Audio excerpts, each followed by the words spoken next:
अस्सलामुअलैकुम दोस्तों, जैसा कि आप जानते हैं शहद एक ग़िज़ा भी है और शिफा भी है। अल्लाह ताला ने हर बीमारी का इलाज रखा है। कुदरत की तरफ से शहद एक अनमोल तोहफा है। इसका जिक्र कुरान पाक में भी मौजूद है। तो हम अपनी तमाम बीमारियों का इलाज शहद से कर सकते हैं। अल्लाह ताला पे एतकाद और शहद का खालिस होना ज़रूरी है। Cure of all disease by honey. दोस्तों, आज की इस वीडियो में मैं आपको मुख्तलिफ बीमारियों का इलाज शहद से बताऊंगी। If you take 0.257 ml honey per day for 7 days, so it is a cure of all diseases. अगर आप 0.257 ml हनी रोज़ाना लें 7 दिन तक, तो आप मुख्तलिफ बीमारियों से निजात पा सकते हैं। सबसे पहले मैं आपको कैलकुलेशन बताऊंगी। ये फार्मूला है जिसमें 63.546 gram per mole it is the atomic weight of copper divided by 1.379 gram per ml it is the density of honey 46.071 gram per mole it is the molecular weight of ethanol divided by 1 gram per ml it is the density of water. इस calculation में ये formula use हुआ है 63.546 A plus 180.156 B is equal to 64.130 C. This is equation 1. 180.160 A plus 46.071 B is equal to 64.130 C. This is equation number 2, where molecular weight of glucose is 180.156 gram per mole. Molecular weight of fructose is 180.160 gram per mole. Molecular weight of disulfide bond is 64.130 gram per mole. A, B and C are volumes in ml and C is equal to 1 ml. By solving above formula by simultaneous equation method, we get B is equal to 0.253 ml, A is equal to 0.291 ml. ऊपर के फॉर्मूले को हमने simultaneous equation method से solve किया, जिससे B की value आती है 0.253 ml और A की वैल्यू आती है 0.291 ml।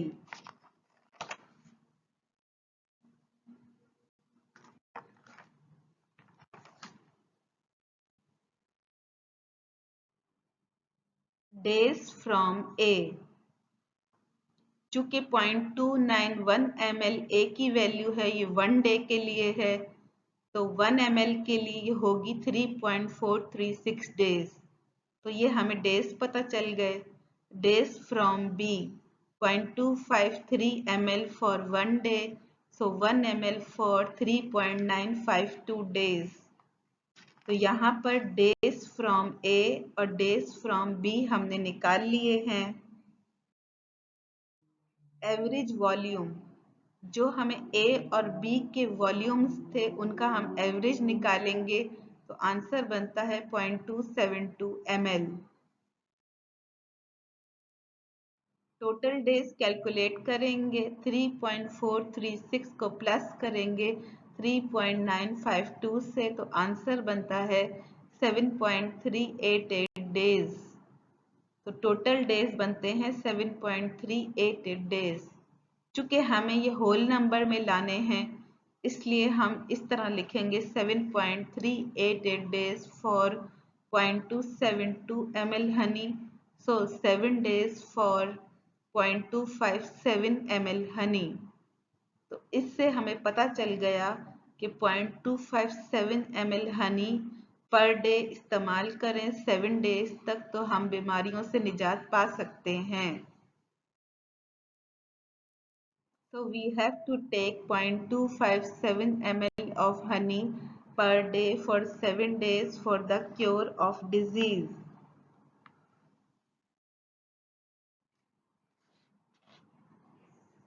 थ्योरी। दोस्तों, जैसा कि आप जानते हैं कि हनी की पीएच 3.5 से 5.5 तक होती है, 3.5 से 5.5 तक होती है। When we ingest honey 0.257 ml per day, then sugars in honey such as glucose, fructose, sucrose and maltose in honey undergoes ethanolic fermentation in our intestine. Invertase जो कि एंजाइम होता है हनी में कन्वर्ट करेगा सुक्रोज को ग्लूकोज एंड फ्रक्टोज में। Maltase convert करेगा maltose को दो ग्लूकोज मोनोमर्स में। Slightly acidic pH of honey causes the intestine pH slightly acidic. At the pH of intestine 4 to 6, bacteria and fungi undergoes ethanolic fermentation as shown. 4 to 6 की pH के दौरान bacteria and fungi undergoes ethanolic fermentation, जिसमें हमारे पास है glucose glycolysis के process से होके 2 pyruvate और 2 एटीपी बनाएगा। 2 पायरुवेट कन्वर्ट हो जाएंगे 2 कार्बन डाइऑक्साइड और 2 एसिटाल्डिहाइड में। 2 एसिटाल्डिहाइड कन्वर्ट हो जाएंगे 2 इथेनॉल में। This is ethanolic fermentation. Glucose and fructose undergoes glycolysis with the formation of 2 ATP and 2 pyruvate. Fructose enters in second step of glycolysis. Then 2 pyruvate are reduced to 2 ethanol and 2 carbon dioxide. So 2 ethanol, 2 carbon dioxide and 2 ATPs are products of ethanolic fermentation in our intestine. Carbon dioxide formed is excreted through digestive tract.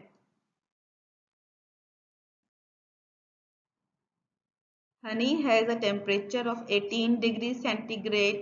Human body का temperature 37 degree centigrade होता है। तो जब हम इनका average लेंगे तो answer बनता है 27.5 degree centigrade, which is the temperature for ethanolic fermentation. यहाँ पे टोटल ग्लूकोज जो हमारी बॉडी में जा रही है बैक्टीरिया और फंजाई में, पर डे ग्लूकोज है 101.098 mg। टोटल फ्रक्टोज जो जा रही है वह 100.128 मिलीग्राम।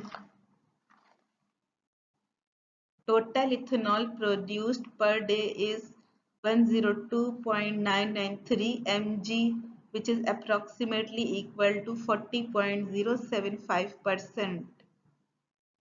टोटल एटीपी प्रोड्यूस्ड हो रहे हैं 1.1329 ग्राम्स।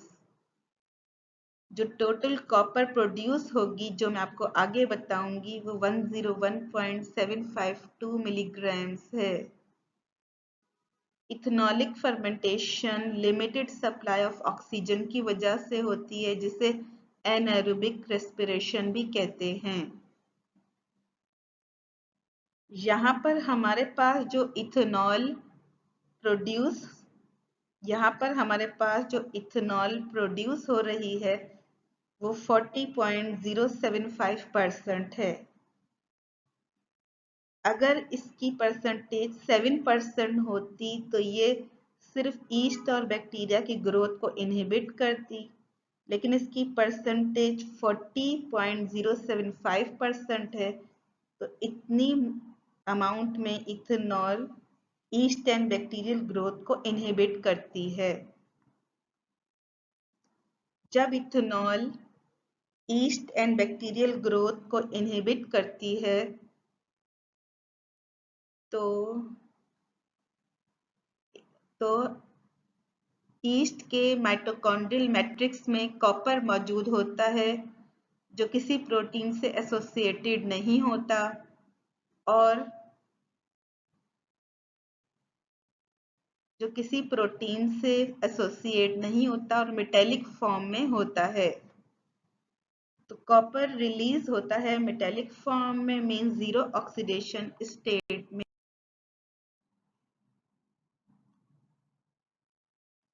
फिर ये ethanol and copper blood stream में एब्जॉर्ब हो जाते हैं इंटेस्टीन में, और ये मिल के तमाम बीमारियों का इलाज करते हैं। दोस्तों, cysteine is sulphur containing amino acid. Two cysteine combine to form cysteine as shown. यहाँ पर दो सिस्टीन रिएक्ट करके सिस्टाइन बना रहे, यानी डाइसल्फाइड बॉन्ड्स बना रहे हैं। ऑक्सीडेशन हो रही है, रिडक्शन हो रही है। This is a reversible process. This cysteine makes the secondary and tertiary structure of different biomolecules in our body. This is a reversible process. In this reaction, two thiol groups combine to form disulfide bonds.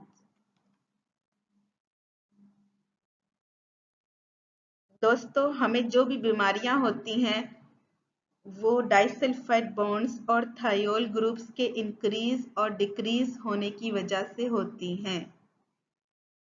जब metallic copper with zero oxidation state along with ethanol enter होता है blood stream में, blood stream में ये metallic copper dissociate होता है copper -1 and copper +1 में, as shown.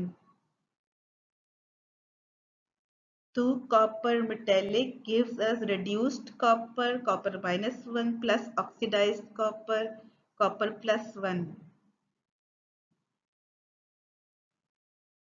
यहाँ पर हम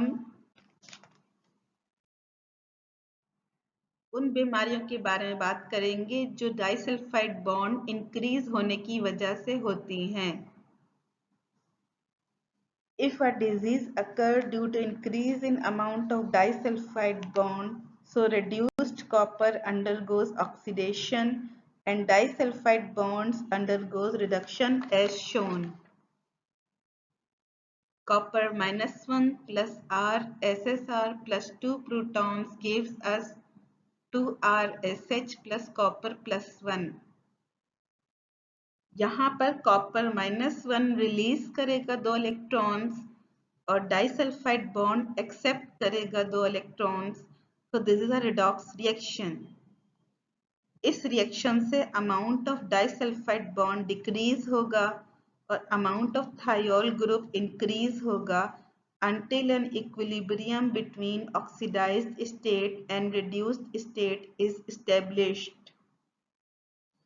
Now, amount of disulfide bond decreases and disease is cured. Disease is due to decrease in disulfide bond. If a disease occurs due to decrease in amount of disulfide bonds, so oxidized copper, copper +1 undergoes reduction and thiol group undergoes oxidation as shown. Copper +1 gains 2 electrons and these 2 electrons are released by thiol groups. This is redox reaction. In this way, amount of disulfide bond increases and amount of thiol group decreases until an equilibrium between reduced state and oxidized state is established. Now, amount of disulfide bond increases and disease is cured. जब copper and ethanol ऐसे disulphide bond या thiol groups के पास पहुंचते हैं जो already in equilibrium में है, so no reaction occurs. दोस्तों, ये मैंने आपको कॉपर से इलाज बताया। अब मैं इथेनॉल से आपको इलाज बताऊंगी। ब्लड स्ट्रीम में जब इथेनॉल आता है, चूंकि इथेनॉल वोलेटाइल इन नेचर है।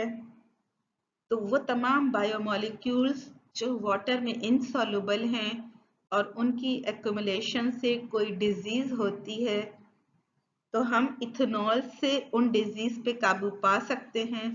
फॉर एग्जांपल कोलेस्ट्रोल, ट्राइग्लिसराइड्स, अगर इनकी एक्युमुलेशन से कोई डिजीज हो रही है तो इथेनॉल वहां जाके वोलेटाइल नेचर होने की वजह से उन्हें सॉल्युबलाइज करेगा। सॉल्युबलाइज करने के बाद उनको लिवर में ले जाएगा, where degradation of these molecules occur. liver will detoxify these molecules. इन मॉलिक्यूल मुख्तलिफ मॉलिक्यूल जिनकी accumulation से डिजीज होती है और जो वाटर में इनसॉल्युबल होते हैं, उनको इथेनॉल सॉल्युबलाइज करके लिवर में ले आएगा डिग्रेडेशन के लिए। For example cholesterol, triglycerides, vitamin A, D, E, K, unconjugated bilirubin, prion proteins, lactic acid, thyroid hormone, oestrogen, progesterone, cortisol, melanocyte stimulating hormone, testosterone, corticosteroids and aldosterons। ये तमाम मॉलिक्यूल्स वाटर में insoluble हैं और इनकी accumulation से diseases होती हैं। Ethanol इनको सोल्युबलाइज करके लिवर में ले आएगा, where degradation of these molecules occur. इस तरह हम मुख्तलिफ बीमारियों से निजात पा सकते हैं। Conclusion: we have to take 0.257 ml honey per day for 7 days for the cure of disease। तो 0.257 ml हनी हमें रोजाना लेना है 7 दिन तक, ताकि बीमारी से निजात पा सकें। दोस्तों, अगर आपको ये वीडियो पसंद आई, please like, subscribe and give comments. Thanks.